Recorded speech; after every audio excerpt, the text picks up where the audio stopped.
ایک رات آئے گی قیامت کے قریب جو 3 راتوں کے برابر ہوگی، تو لوگ پریشان ہو جائیں گے، بچے عورتیں چیخنے لگیں گی کہ سورج کدھر ہے، سورج کدھر ہے۔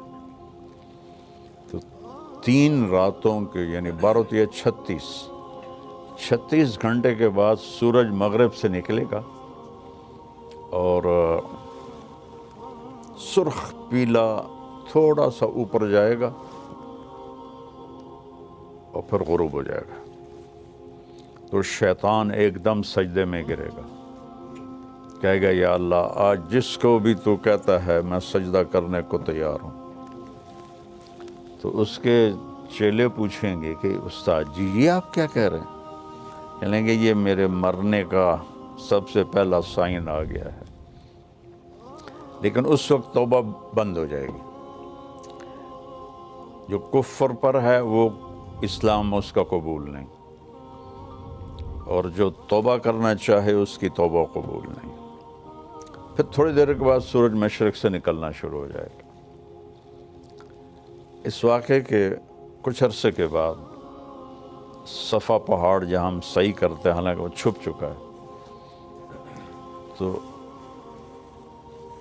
یہ اللہ کے نبی نے فرمایا میں دیکھ رہا ہوں کہ ایتھوپیا، جس کو عربی میں حبشہ کہتے ہیں، حبشہ کا ایک کالا آدمی پتلی پنڈلیوں اور ٹیڑھی پنڈلیوں والا، کیا میرے نبی کی نظر ہے، وہ بیت اللہ کا ایک ایک پتھر توڑ کے گرا رہا ہے۔ پہلے یہ ہوگا، جب بیت اللہ ٹوٹے گا تو پھر یہ اتنے بڑے بڑے ٹاور کون اور کیسے توڑے گا، یہ تو اللہ کو پتہ ہے، لیکن انہوں نے فلیٹ ہو جانا ہے۔ یہاں کتے پیشاب کریں گے، میرے نبی نے فرمایا۔ مدینہ انسانوں سے خالی ہو جائے گا، مکہ انسانوں سے خالی ہو جائے گا۔ گزرنے والے قافلے کہیں گے یار لگتا ہے یہاں کبھی آبادی ہوگی۔ ابھی آپ اس آبادی کو دیکھیں، پھر حجم آبادی کو دیکھیں، اور پھر آپ میری بات کا تصور کریں تو آپ کہیں گے یہ تو ایسے ہی مولانا صاحب بات کر رہے ہیں، اور میں اللہ کے نبی کی آپ کو سنا رہا ہوں کہ گزرنے والے لوگ کہیں گے یار لگتا ہے یہاں کبھی کوئی لوگ رہتے ہوں گے، لوگ رہتے ہوں گے۔ تو جب بیت اللہ کو توڑا جائے گا تو ان بلڈنگوں کو اللہ کسی زلزلے سے توڑ دے، یا اس وقت کوئی ٹیکنالوجی ایسی ہو کہ وہ ان سب کو ایسے فلیٹ کر دیں، تو صفا پہاڑ ننگا ہو جائے گا۔ پھر ایک دن صفا پہاڑ پھٹے گا، اس میں سے ایک جانور نکلے گا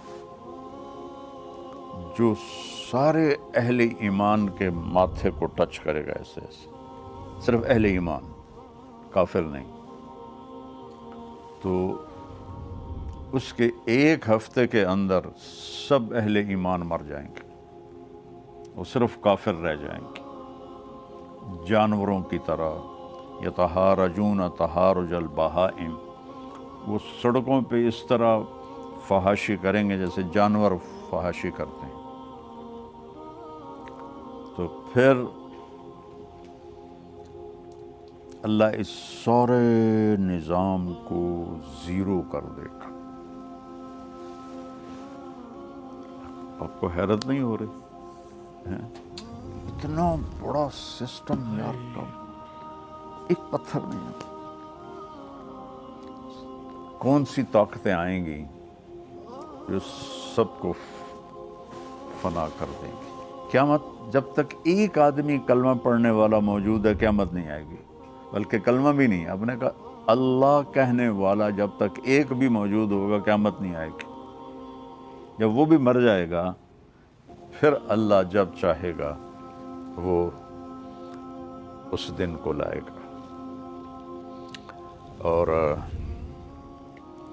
جب زمین وَإِذَا الْقُبُورُ بُعْثِرَتْ اذا زلزلت الارض زلزالها، تو ساری زمین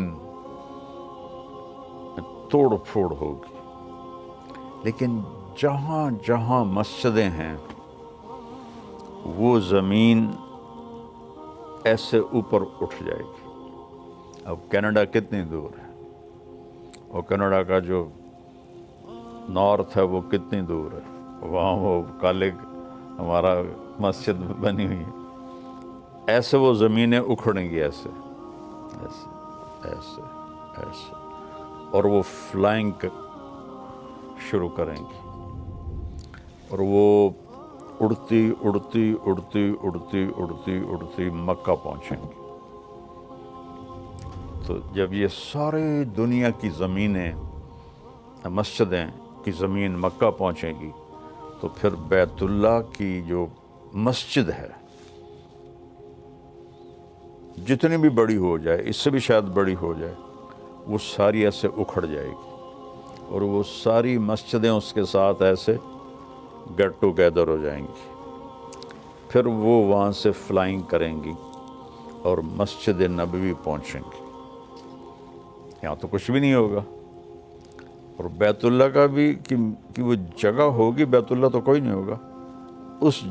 وہ جگہ جب یہاں وہ مسجدیں پہنچیں گی تو بیت اللہ کی جو جگہ ہے وہ کہے گی السلام علیک یا رسول اللہ.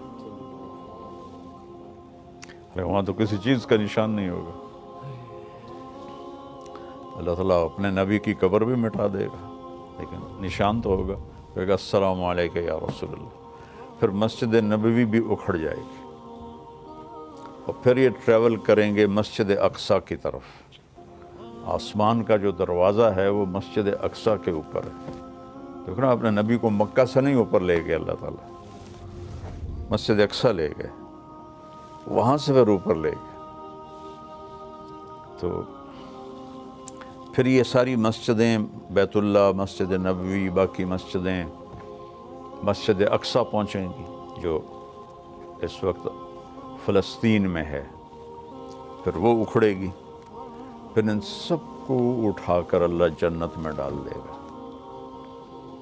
اور باقی سمندروں میں آگ لگ جائے گی. پھر کتنے سمندر ہیں، ان میں جب آگ لگے گی تو وہ کیا منظر ہوگا.